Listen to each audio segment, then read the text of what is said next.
বৃষ্টির দিনে চা কফির সাথে হোক কিংবা ডাল ভাতের সাথে এরকম মুচমুচে সুজির পকোড়া থাকলে খেতে কিন্তু দারুণ লাগে। আর এটা বানানো একদম সহজ, একদম কম সময়েই তৈরি করা যায়।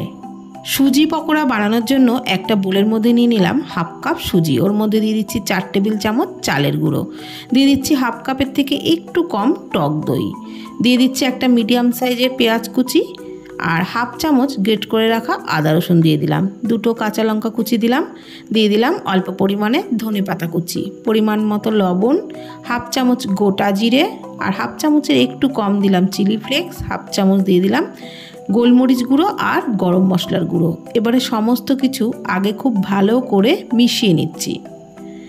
ভালোভাবে মিশিয়ে নেওয়া হয়ে গেলেই কিন্তু আমি এরপর জল দেব।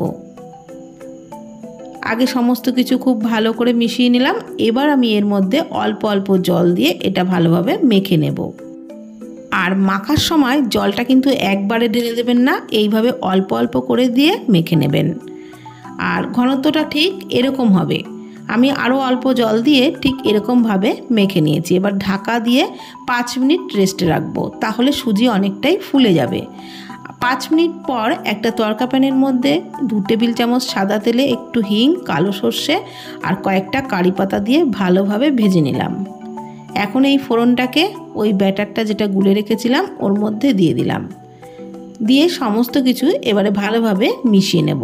এই ফোড়নটার জন্য সুজি পকোড়ার টেস্টটা কিন্তু দ্বিগুণ হয়ে যাবে, খেতে অসাধারণ লাগবে।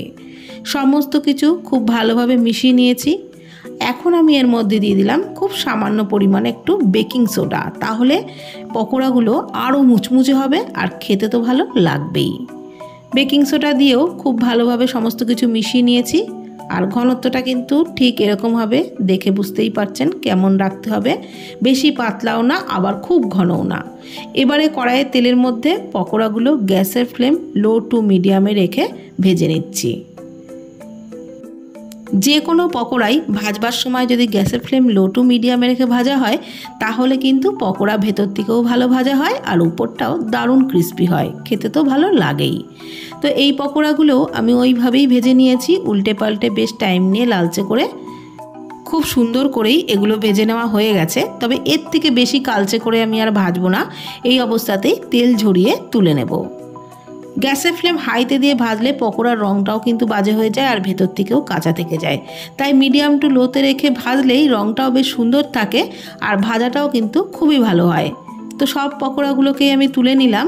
এবার পরের ব্যাচে বাকি পকোড়াগুলোকেও একই রকমভাবে ভেজে নিচ্ছি।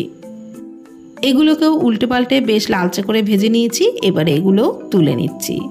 তাহলে বন্ধুরা বৃষ্টির দিনে এই রকম সুজির পকোড়া একদম কম সময়ে বানিয়ে নিতে পারবেন আর খেতেও কিন্তু দুর্দান্ত লাগবে।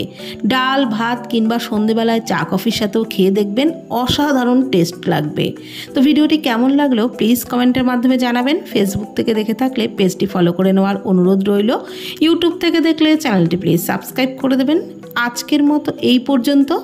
ভালো থাকবেন, সুস্থ থাকবেন, ধন্যবাদ।